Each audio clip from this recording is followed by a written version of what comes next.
Hi everyone, Sweater Pumpkins here. Normally I do things about glass, but I was at my cousin's in Jacksonville this weekend and they had all their fall decorations out and I got all excited about the sweater pumpkins. So I'm going to show you how to make them. These are a few I've made, and I stopped at some thrift stores on the way down and I got all sorts of sweaters that'll be great for sweater pumpkins. And here's just a few of them. So for sweater pumpkins, the best ones are the ones that have a lot of texture to them and whatever colors you want for your pumpkins. This is a real cool color for a pumpkin, and this is a real pretty color, and I love the lines in that. And also I got this one and this one. Thrift store is the best place to look for pumpkin sweaters. These were about $3 a piece, and they'll be great. And I'm going to show you in just a minute how to make them. But I wanted you to know that there's not just one way to make them. You can embellish them any way you want. You can use jute rope for the stem, like this. And you can put all sorts of leaves and little berries on them. You can also use, this one I used little pearls for. I used a leaf and then some pearls. And this actually has a part of a tree branch that I used for the stem. You can also use cinnamon sticks for the stem. You could use, some people use rolled up brown felt for the stem.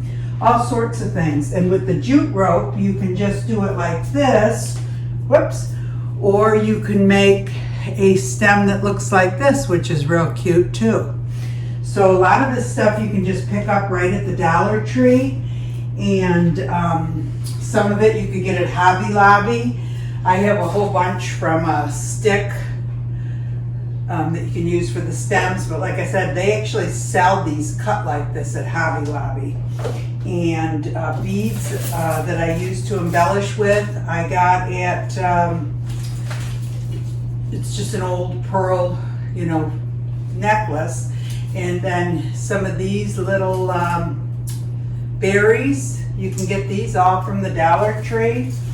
And you can buy pine cones, little tiny pine cones. You can get these, I think, at the Dollar Tree and at Hobby Lobby. And cinnamon sticks, you can get all over the place, probably at Walmart, Hobby Lobby.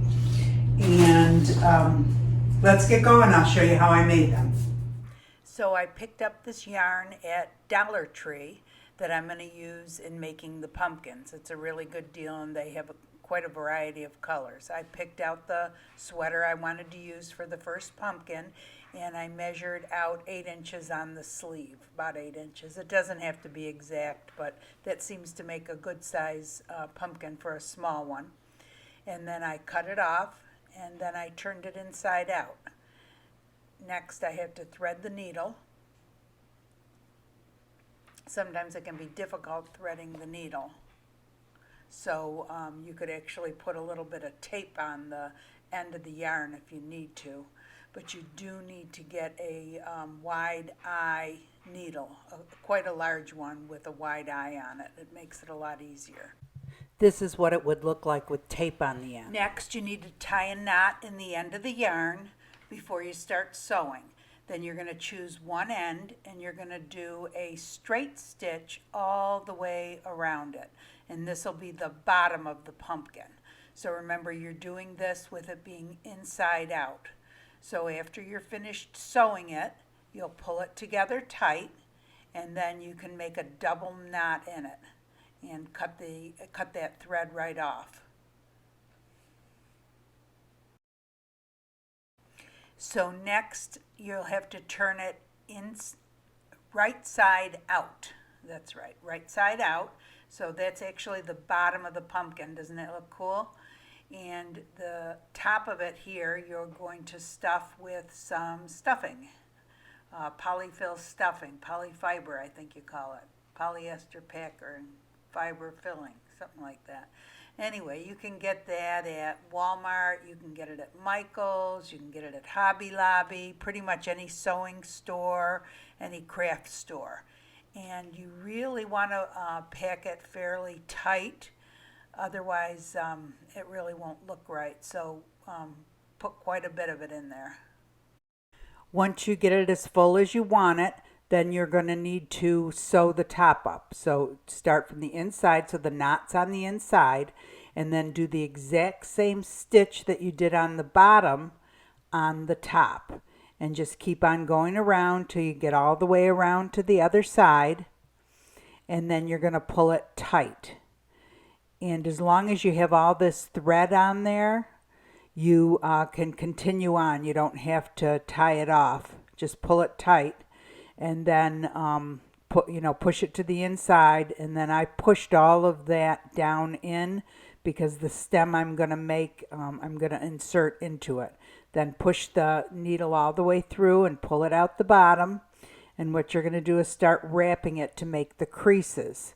On this one, I believe I made 6 little bumps. And just remember, with pumpkins, no pumpkin is perfect. A lot of times their little bumps are, different on each side, and they have a lot of imperfections, so your pumpkin doesn't have to be perfect. So you just keep on going back and forth, wrap it around again, and you continue to make the creases, and you pull it tight, and it starts to take shape. Once you pull it through the other side, you can readjust those strings. They don't have to stay right where they are. You can just readjust it if you don't like the positioning of that particular lump. So I just continue going through the top, pulling it out the bottom, until I've made, I think I make 6 creases with this. And once you're done and you get down to the very bottom of it and you think you're all done, then what you need to do is tie it off.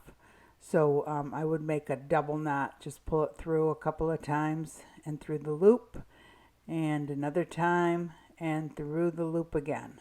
Oh, the cat wants to play. So when you're done, just clip off the yarn.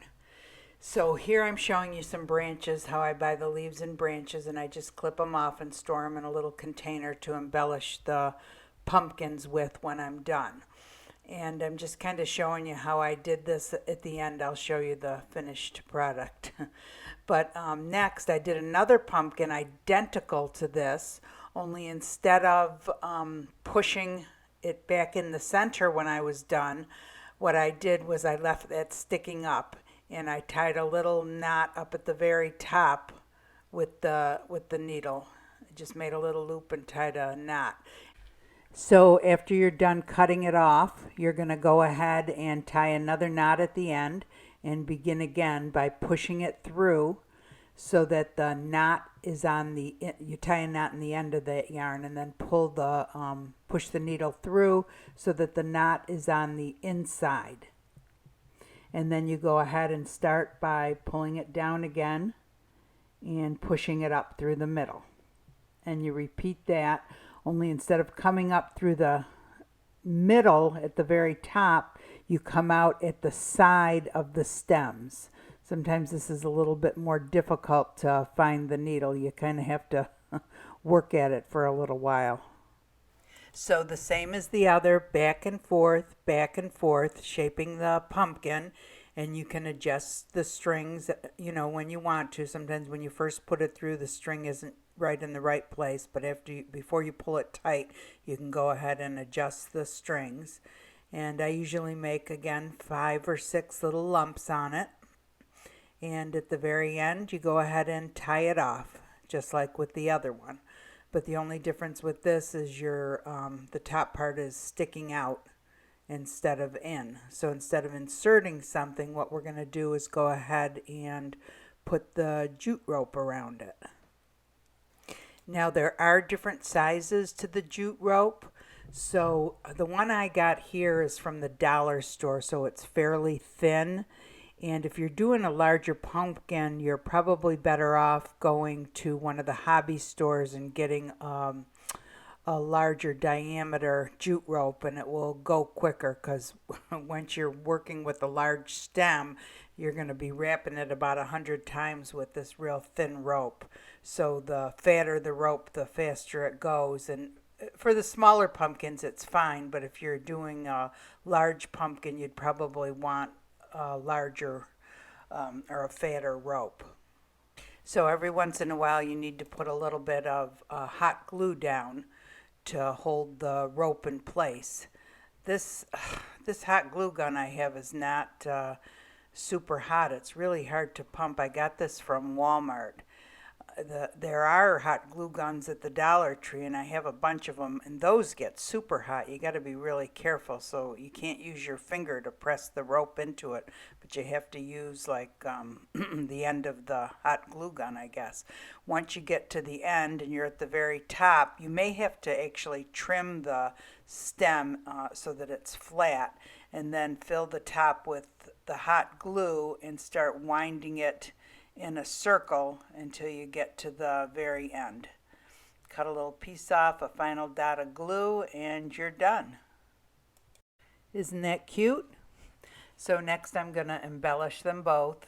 I just used two cute leaves that I've cut off a sprig that I bought at the craft store, and I glue them on with some hot glue.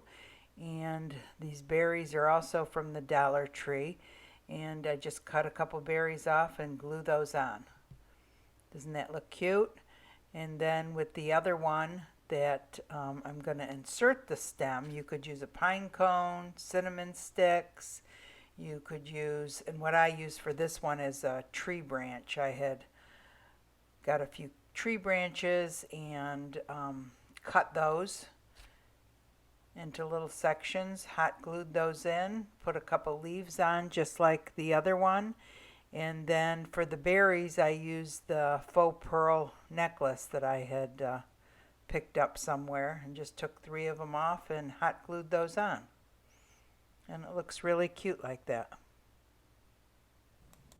So I just wanted to show you that from one sweater, you can get multiple sweater pumpkins. This was the bottom that I cut, and then cut it up the middle like that, and then sewed it with the machine.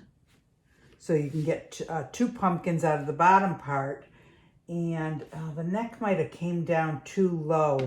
I don't know if I made a pumpkin out of that or not. But sometimes you can get another pumpkin out of the top part, and out of each sleeve you can get 2 more pumpkins. So you can make like 6 to 8 pumpkins. And I have made pumpkins by just cutting the bottom across and, you know, sewing this and this and this made, so that's, and you can make a giant pumpkin that way. Or the size pumpkins that you can get from the bottom of the sweater, because these stretch, are like this. So these are the large ones you can use from the, you know, the entire body of the sweater, or you can make a medium one from half of the body of the sweater. Or you can make the small ones, you know, from the sleeves. And like I said, you should be able to get 4 small pumpkins from the sleeves, and anywhere from 2 to 4 from the body of it. And as long as you know how to sew, you can just sew right up the side like that, and then make them as you would with a sleeve. Hope you enjoyed the video. Thanks for watching.